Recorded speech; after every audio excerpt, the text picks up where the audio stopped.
When he first approached me, that was essentially the end of the first year. And that's when I was ready to bail out and go home. And so I hadn't thought about a career in academia or anything like that. And then it became heavily research-oriented. I mean, he was a very shrewd guy, and he said, what we'll do is just plan out your time here very carefully. You take a course on money and banking, you do a paper on the history of Canadian money and banking for that course. And so everything was, all the papers I did for graduate courses were somehow related to the thesis. And so it just all kind of fell together very quickly. And then I began to appreciate the culture of academia. And also it was a time when there were jobs everywhere. I mean, you send out a letter and you get an invitation to come and visit.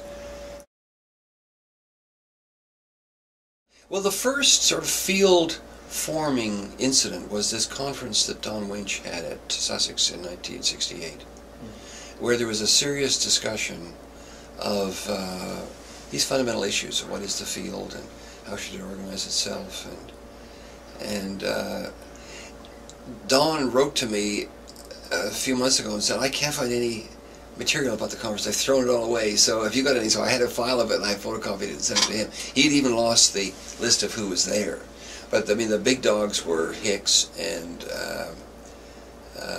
Robbins and Shackle. So and it's funny, they were most uneasy about creating a field. And Robbins, as I mentioned a number of places, was really hostile. And I mean, he would hardly speak to me because I was introduced as this person who's going to start this new journal, which he thought was a catastrophe. He said, you guys are going to go off in the corner and nobody will pay any attention to you. And then, of course, people would say, well, that's all very well and good, but we can't get our stuff published anywhere now. And people had all these stories about how their stuff was being put in a return envelope before it was even looked at. And so the conference brought, maybe there were 25 people there. And so there was a community you could write to. Mm-hmm. And some of them, they were really very nice people, Hutchison and Ron Meek and Bob Black and Bob Coates. I was in charge of the university press. I was in charge of their budget. So I was pretty sure that, so I went to them and said, wouldn't you like to start a new journal? And they said, they said, we're pretty sure it's not going to work, but if you say you want to do it, we'll do it. So that was work with them. And then I had been working with foundations for about 10 years. That was one of my main jobs with.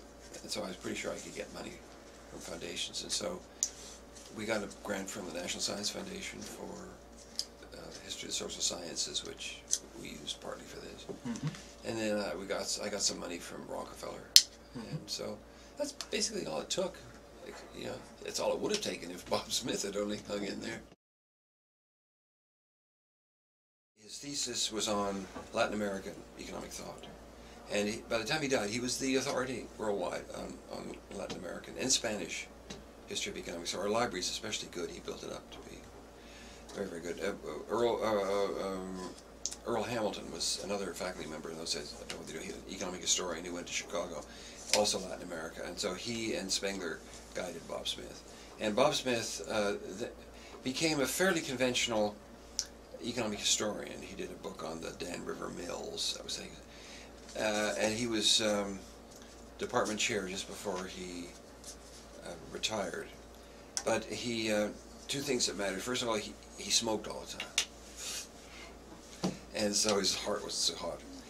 And he, in 1968-9, when we had all the student uprisings, he and I were, I probably told you this story before, he and I were put on a committee of 12 faculty who were charged to meet with the black students who were very much exercised and have a 24-hour negotiating session.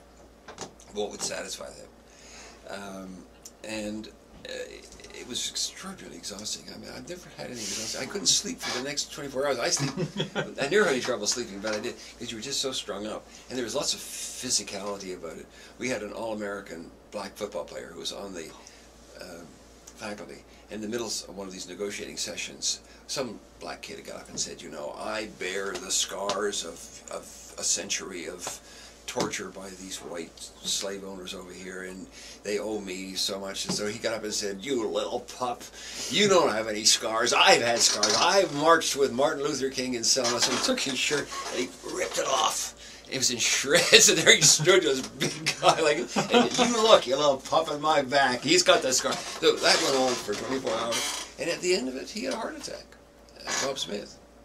And he went to the hospital, and a couple of weeks he died.